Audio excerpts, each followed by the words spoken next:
Bom dia.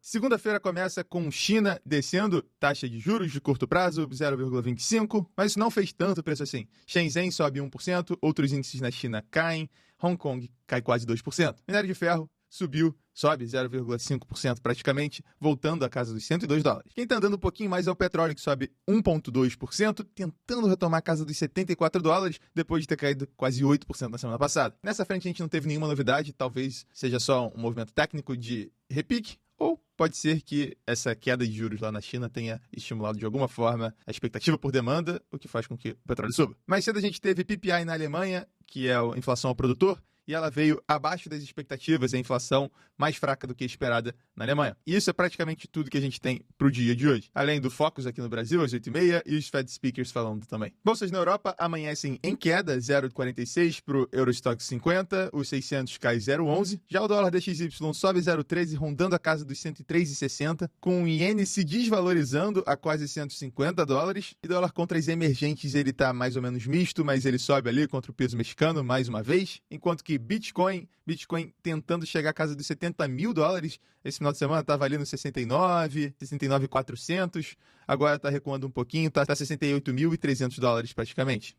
Mercado que continua precificando uma aposta de Trump, que acaba sendo bom para o Bitcoin, já que ele prometeu ter uma reserva de Bitcoin, uma reserva nacional nos Estados Unidos de Bitcoin, e também tirar lá o Gary Gensler da SEC, que é um cara que está tentando regular muito o mercado de cripto. O mercado de cripto gostou desse discurso. Ele vê Trump aumentando suas chances de ganhar, Bitcoin dispara. E por falar nisso, no final de semana, o Elon Musk deu um prêmio de $1 milhão para uma pessoa que estava lá no comício e ainda ofereceu $1 milhão por dia até o dia das eleições para quem assinasse essa tal petição do Partido Republicano. Essa petição, nada mais, nada menos, é uma petição que, quando o eleitor, ou a pessoa assina, ele fala que ele concorda com liberdade de expressão, segurança nas fronteiras. Não é de fato garantido voto, mas doideira, né? Mercado americano que está cada vez mais se voltando para eleições, junto aos resultados que têm saíram bastante resultados da semana passada, estão batendo expectativas, o que levanta a questão de, cara, será que as expectativas estavam muito baixas? Essa semana, mercado americano que tem muitos reportes de resultado rolando essa semana.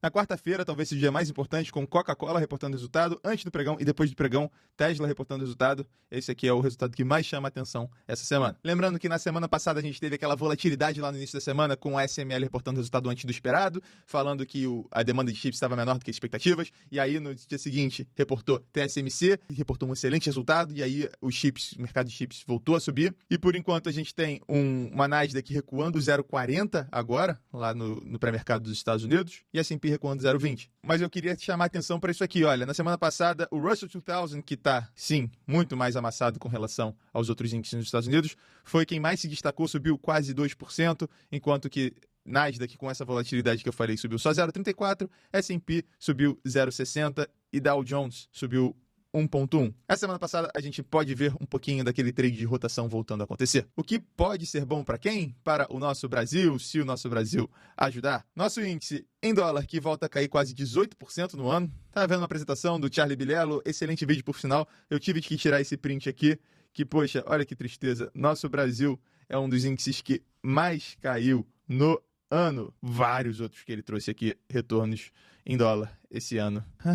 Só estamos ganhando do México. E o México, ele vem tendo várias crises no setor judiciário, eles estão fazendo uma reforma e isso tem impactado bastante os preços ativos por lá, tanto os preços ativos quanto a sua moeda também está se desvalorizando junto ao real. E aí, para fechar falando sobre o real e sobre o Brasil, semana passada a gente teve uma bolsa subindo 0,4% em reais, caindo 0,4% em dólar, dólar voltando ali a quase 5,70 e a curva de juros, aqui a curva de juros de uma semana para outra, ela praticamente toda subiu, mas subiu um pouquinho na parte curta, subiu um pouquinho mais na parte longa da curva. Interessante notar que na semana passada o fluxo de capital estrangeiro foi positivo na bolsa, institucional bem negativo, revertendo as semanas anteriores, que a gente teve um fluxo estrangeiro muito negativo versus um fluxo institucional positivo. E aí, para essa semana, a gente tem encontro do FMI. Terça-feira, o Brasil faz um encontro com os BRICS. Quinta-feira, o dia mais importante de dados econômicos aqui no Brasil, a gente tem IPCA saindo.